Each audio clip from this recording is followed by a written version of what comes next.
The sun glinting off solar panels in South Africa is a sign of a potentially brighter energy future for the country and indeed the wider continent. This facility in Vredendal has been set up to prove the concept of producing green hydrogen. That's important because green hydrogen is a central pillar of South Africa's plan to transition away from polluting coal. But there are question marks over whether Africa's most industrialized nation is ready to profit. Dr. Stanford Chidziva is the acting director of green hydrogen at the University of Western Cape's South African Institute for Advanced Materials Chemistry. It has partnered with a joint venture including Keren Energy to develop the project which, as he explains, uses 2 electrolyzer hydrogen stacks powered by the sun. We supply them with pure water, and the process of electrolysis takes place in these 2 electrolyzer stacks. And when electrolysis happens here, water is split into hydrogen and oxygen. Though the Vredendal site only produces small amounts of green hydrogen, Keren Energy has plans to upscale the project nearby, says Executive Director George van Rensburg. The commercial plant in Van Rensdorp will use about 10 megawatts of solar power, solar PV power, to power a 6 to 8 megawatts electrolyzer, and we will produce roughly about 1,000 kilograms of hydrogen per day.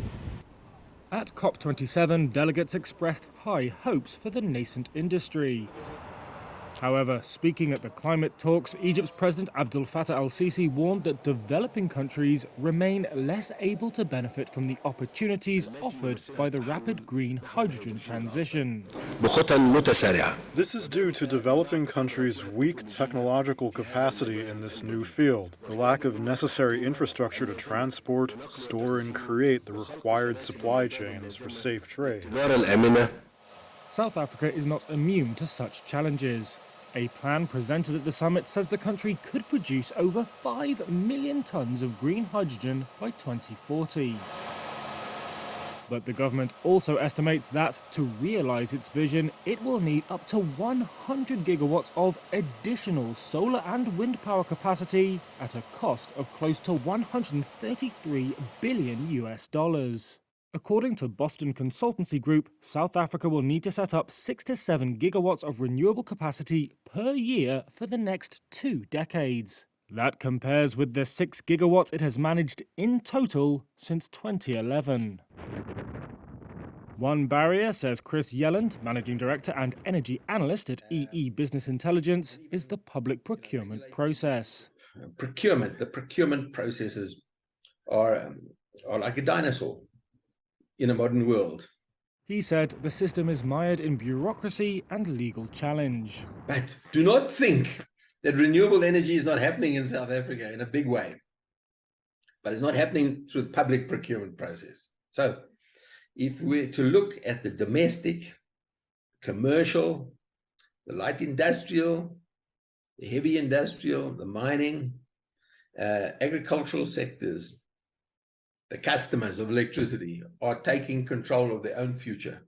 South African petrochemicals company Sasol and ArcelorMittal South Africa have announced that they are partnering to explore carbon capture and steel production using green hydrogen.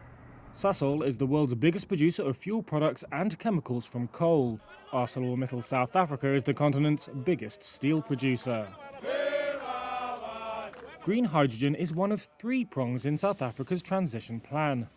The other 2 are replacing its aging fleet of coal-fired power stations with wind and solar, and kickstarting an electric vehicle revolution.